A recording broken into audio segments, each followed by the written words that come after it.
Good Sunday morning, Northeast Ohio, on the 17th day of January, just 3 days before the presidential inauguration. And while there is a lot of angst in the nation's capital and really all over the country over what has happened, what could happen, we want to keep it positive this morning. It's a Browns playoff Sunday, so we're going to mix it up with a little remote learning. Call this Ohio Presidential History 101. Ohio's bragging rights in this class run pretty deep, laying claim to 8 men who have raised their hands and taken that oath of office, beginning with this handsome fellow 180 years ago. William Henry Harrison, who moved to Ohio from Virginia, was the Buckeye State's first claim to the presidency in 1841. This is an actual copy of his inaugural address. It was 8,445 words long, and that was after it was edited. Never would have made it on Twitter. It was the longest inaugural address in presidential history, and as a result, his presidency was the shortest in history. You see, it was delivered in a cold March rain.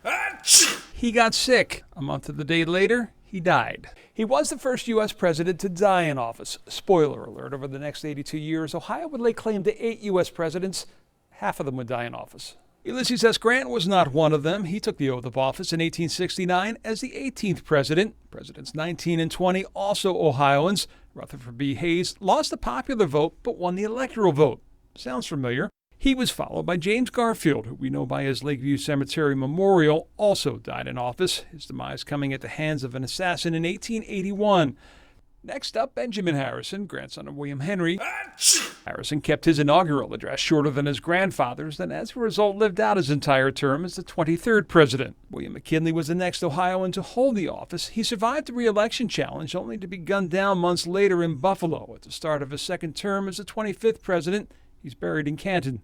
Snow 10 inches a day, Ohioan William Taft was sworn in. Taft later becoming Chief Justice of the Supreme Court, so he's the only man to ever take and administer the presidential oath, which he did with Calvin Coolidge. And hard-living Warren Harding was the last Ohioan to call 1600 Pennsylvania Avenue home, but just like Harrison, Garfield, and McKinley before him, it would be his final home, dying of a heart attack in his 3rd year in office. All right, quiz time. Ohio almost had another U.S. president. Can you name him? It wasn't Kosich, Kosich, Glenn, or Taft. It was a guy by the name of Benjamin Wade from Ashtabula County. Never heard of him? Well, it all ties into the first presidential impeachment of Andrew Johnson in 1868. Wade, who was a U.S. senator at the time, came within 1 vote of landing the top job. Ohio's 2 senator jurors in 1868 were John Sherman of Sherman antitrust fame and Benjamin Wade. Senator Sherman and Wade would both vote to convict and remove President Johnson from office. But for Senator Wade, there may have been an underlying motive. You see, when then Vice President Johnson became president after the assassination of Abraham Lincoln, he was not constitutionally required to appoint a new vice president, and he didn't. So pop quiz time. If you don't have a president or vice president, who would next be in line to lead? Speaker of the House. The Speaker of the House is correct. Since 1947. Before that, the answer would have been Senate President Pro Tem, who in 1868 happened to be Ashtabula County's own Benjamin Wade. And that vote to convict President Johnson was 35-19, just shy of the 36 needed to remove him from office, meaning Senator Wade, whose final resting place is just east of Cleveland and Jefferson, was only 1 vote shy from being the state's 9th tie to the presidency. All right, we said at the beginning, we're only going to stick with the positive this morning, so we will end with the most positive part of 2021, your Cleveland Browns, a team that Bernie Kosar says, despite political unrest, the pandemic, and winter cold, has given Clevelanders a reason to smile in January.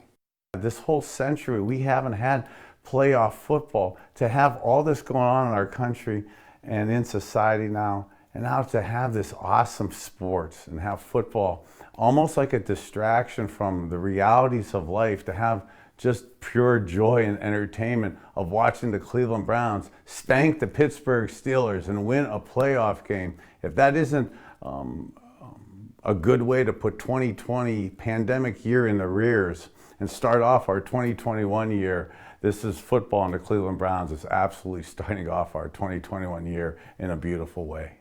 With Democracy 2021, I'm John Kosich. Enjoy your Sunday, stay safe, and go Browns. January football, we can get behind that. Brian's got one last look at our forecast. Look at those raindrops on the lens when we come back.